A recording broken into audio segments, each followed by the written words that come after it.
Buenos días.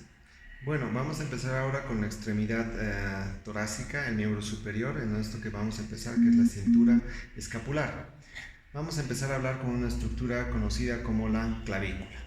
Entonces, recordemos, estructuralmente la clavícula es esta conformación en S itálica, ¿sí? Esta S itálica que vemos, que es una proyección superior. Hay que recordar que la S itálica no la vemos de frente, una S itálica la vemos de forma superior en la clavícula, ¿de acuerdo? Eso para proyecciones radiográficas y cuando queremos ver las imágenes de la clavícula. La clavícula, ¿qué funciones cumple una clavícula? La clavícula cumple funciones de protección, obviamente de protección, pero ¿para qué? Recordemos que debajo de la clavícula existe un paquete vasculonervioso, que son la arteria, vena subclavia, son arterias sumamente importantes, las cuales protege la clavícula y también protege lo que es el plexo braquial, todo este plexo nervioso que parte de columna cervical y nos da la inervación para el miembro superior. Entonces, estas funciones cumplen de protección para lo que es la clavícula. Específicamente no protege y no está muy en relación con lo que es el ápice pulmonar. El ápice pulmonar se encuentra por debajo del primer arco costal. Allá se encontraría lo que es el ápice pulmonar. Entonces, la clavícula está más destinada a esto.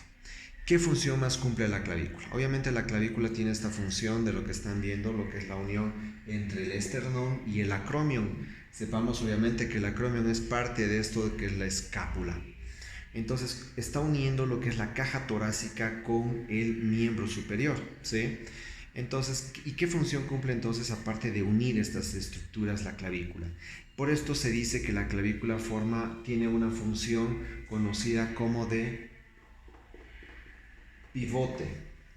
Es un pivote.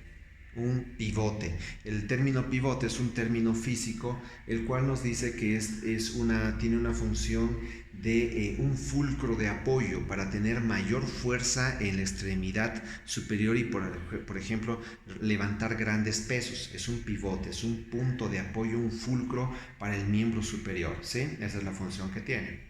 ¿De acuerdo? Entonces, la clavícula, entonces, ahora lo que voy a hablar es un poco de su anatomía, ¿sí? Son cosas básicas, no voy a entrar en profundidad en la anatomía, ¿sí? Pero son cosas básicas que tienen que recordar para poder analizar las lesiones que puede tener la clavícula o los desplazamientos que puede tener una fractura de clavícula, ¿sí? Entonces, recordemos que la parte medial de la clavícula está más en relación o tienen que recordar esta importancia en cuanto a un gran músculo, que es el músculo que está en relación al cuello, al esternocleidomastoideo. Esto es parte medial de clavícula, eso es lo que importante que hay que recordar. ¿Qué otro músculo es importante? Además del resto que tiene inserciones. En la parte lateral, el gran músculo que es importante y está en relación tanto a la parte distal de la clavícula como el acromion es el deltoides. Recordemos que el deltoides es un músculo importante para lo que es la abducción y la elevación del hombro del brazo, ¿sí? Deltoides. ¿Qué otros músculos a recordar? Que obviamente existen varios. Otro que quiero que recuerden es que en esta parte posterior lateral, está en relación también a lo que es el trapecio, ¿sí? Básicamente estos músculos que quiero que recuerden, que después vamos a analizar por qué los recordamos. Las articulaciones. La clavícula está en relación a dos articulaciones. Una articulación esternoclavicular, que es en la parte medial, torácica, y una articulación acromioclavicular, que es esta parte lateral del hombro. Estas son las relaciones anatómicas más importantes que quiero que recuerden, ¿sí? Que van a ver que tiene mucho en relación a cuando analicemos las fracturas y los tipos de lesiones. Por último, existen otros dos componentes anatómicos que tienen que recordar que están en relación a una pequeña estructura que está acá. Es la apófisis coracoides. Recordamos que la apófisis coracoides también es parte de la escápula. Luego vamos a avanzar a escápula y les voy a volver a recalcar. Esta estructura es muy importante. ¿Por qué? Porque obviamente esta estructura está acá para la inserción de dos ligamentos muy importantes, como es el ligamento conoide y el ligamento trapezoide, ¿sí? Son estos dos ligamentos que le dan estabilidad a la parte lateral de la clavícula, ¿sí? Luego vamos a ver qué tipo de lesiones se pueden producir a este nivel y por qué es importante recordarlos. Obviamente existen otras inserciones importantísimas en lo que es la apófisis coracoides, como cual que sí tienen que recordar, que es la inserción de la porción larga del bíceps, ¿sí? Y la inserción del músculo coracobraquial, que es un músculo que se inserta también en toda la cara anterior del húmero, que es un flexor del brazo, ¿sí? Este es un flexor del brazo, ¿de acuerdo? Entonces, bueno, ahora, ¿qué tipo de patologías presentamos en la clavícula? En la clavícula, para recordar un poco lo que es, para recordar un poco lo que es patologías desde inicio, ¿sí? Podríamos hablar tal vez de una patología congénita, obviamente rara, difícil de encontrar, pero bueno, tienen que saber que se puede producir. Es una patología que se llama, ¿sí?, la pseudoartrosis congénita de clavícula. Quiere decir que hay que recordar que la clavícula tiene dos núcleos de crecimientos secundarios y uno primario al centro. La clavícula se consolida y se une al final de su crecimiento al centro. Ahí se une la clavícula finalmente cuando ha terminado el desarrollo. Por supuesto que en alteraciones del desarrollo esta clavícula puede terminar su desarrollo en dos estructuras óseas separadas. Una pseudoartrosis, como si fuera esta una articulación en una clavícula que nunca terminó de unirse, de fusionarse. Entonces esto puede presentar este movimiento anormal de una clavícula que no termina de unirse. La diferencia con una fractura obviamente será que esto no duele, porque el desarrollo ha sido completo así, en una clavícula que nunca se unió. Entonces recordemos esto, que puede ser una alteración del desarrollo, que es la pseudoartrosis congénita de clavícula. Siguiente patología que podemos analizar, ahora un poco entrándonos al mundo de lo que es la traumatología como tal, obviamente son las fracturas de la clavícula. Entonces, en el mundo de las fracturas de clavícula vamos a recordar de nuevo, por eso ya dimos las grandes pautas de cómo se comportan las fracturas, ¿de acuerdo? Que estas fracturas pueden ser por mecanismos directos y mecanismos indirectos. Recordamos de nuevo, entonces obviamente un mecanismo directo será una lesión que está inmediatamente en la estructura de la clavícula. Allí se ha producido el mecanismo de lesión. Un mecanismo indirecto será una lesión externa a la clavícula.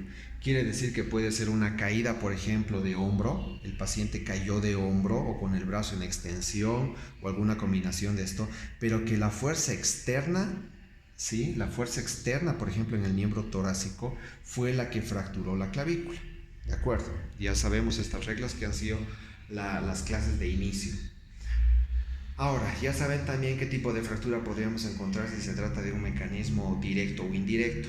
Directo sabemos que es, por ejemplo, es un trazo transverso. Ahora, me dirán, pero esto no es un transverso, esto es un trazo vertical. Pero lo que hay que ver es que la resultante común en una diáfisis, esto se trata de una transversa, ¿sí? No es una vertical. Como resultante de un mecanismo directo, esto hay que considerar como transversa. Y podría ser por un mecanismo indirecto en el cual, por ejemplo, cae en el vértice del hombro, podríamos tener una fractura oblicua larga por un mecanismo indirecto, ¿sí? O un mecanismo de una llave y una torsión del brazo, en la cual podría causarse una fuerza de torsión en la clavícula que podría producirnos un trazo de fractura espiroideo.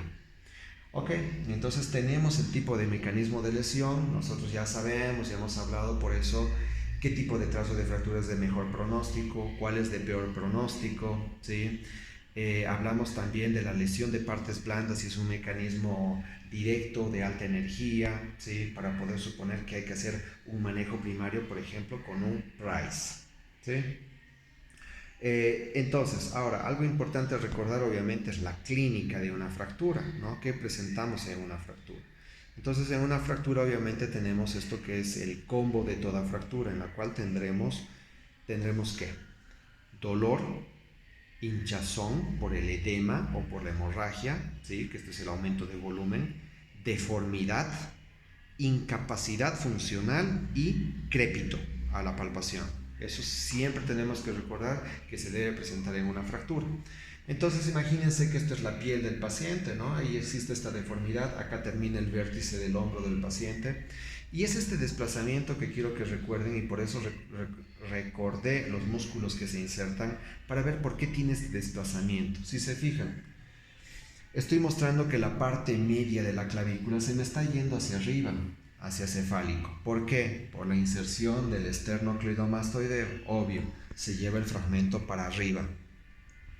Y el fragmento lateral cae hacia abajo con todo el peso del brazo. ¿Por qué? Porque obviamente está todo esto en relación y en conexión al deltoides. Entonces es por eso que esta porción lateral sí cae, lo que nos deja esta deformidad, un desplazamiento superior del fragmento proximal y un desplazamiento inferior del fragmento lateral, ¿sí?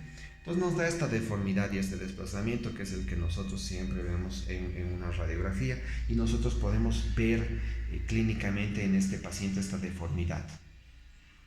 Ojo, a veces se puede asociar esta deformidad a un signo que se conoce como el signo de la tecla, ¿sí? Continuamos con los videos.